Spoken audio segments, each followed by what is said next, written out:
This is a short video of our inflation tracker. Again, currently we're not necessarily seeing a massive spike in inflation. However, we may see some volatility because of where jobs are and how spending is high. So as things go, it's important that you have an idea of what other restaurants are doing, what are they spending on food, and how are they compensating their employees. One of the easiest ways to gain insight to that is by watching what they're charging their customers online for food items and making sure that those prices are not going up. If they do go up, you can start to then figure out, okay, maybe they're changing what they're paying for, or what they're spending on their employees.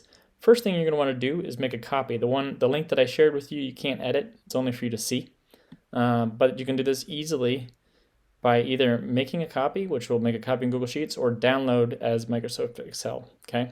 Then you can manipulate the sheet however you want. In this case, I'm going to make a copy, and I'm just going to save it to my drive.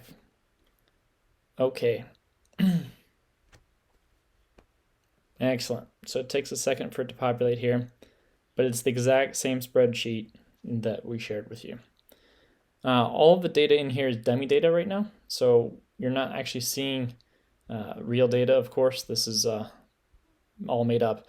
These first few charts will show you in the month of June, for example, if you populate the data for May, what the prices were, and now what the prices are for June, you'll see that, for example, one restaurant, number of restaurants, did not inflate their prices at all. One actually lowered their prices to maybe be more competitive, whatever they're thinking. And some others, two of them increased by 10%, two increased by 12%, and one was even higher than 18%. So one went way up there, right? You don't want to be too high on this far side, simply because if you're out there by yourself, then maybe you'll see that some customers are not going to come eat at your restaurant anymore. But you also don't want to be on the low side, because then you won't be able to afford. You don't have the margins to pay your employees the wage increases that maybe some of these other restaurants are paying, which then leads to a further exaggeration of the labor shortage. So being in the middle is ideal, but you want to see how many restaurants are doing that each month and making your moves accordingly, right? Again, changing your pricing online or changing your pricing on your menu is something that Tabby can help you with. Just let us know, and again, we give you complete control over how that's done.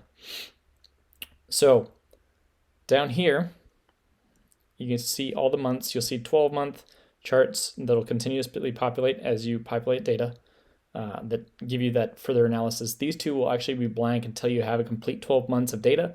However, it's kind of nice at the end of the year to look back and figure out, like, okay, what happened this year?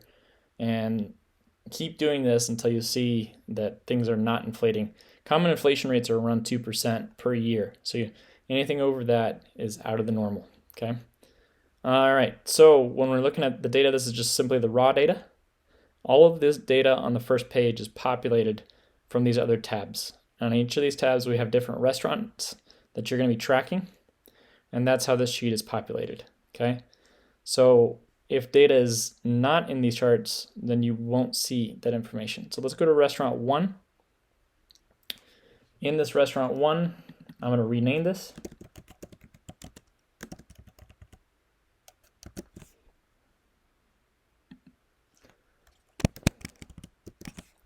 Let's say pasta.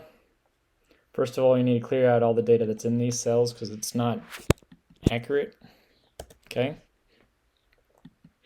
And now let's just say this costs $12.60, okay, in May. And then you got pizza. Let's say it's $8.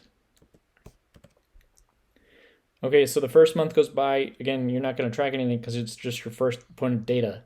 But in June, you'll want to know what the difference is. So when you go back in June, you'll go to their website again, and then you're going to take a look at the menu item that you jotted down, the actual menu name, and you noticed, hey, they actually upped their price in June. And they upped their price for pizza in June. All these numbers are calculated and put out there. Now we go into our first sheet. We're going to see that most of these don't have data, and that's because I deleted all those cells. But we do have data for June, and we can see that in here. We do have some data from July simply because it's assuming it's 0 and it's pulling from the previous month being June, but that also would not be correct. So I recommend going through all your tabs, just deleting all the data that's already in this before you start to use this. But the numbers here for June are accurate. So you can see one restaurant lowered their prices, probably trying to draw more customers and lowered their prices to bring them in.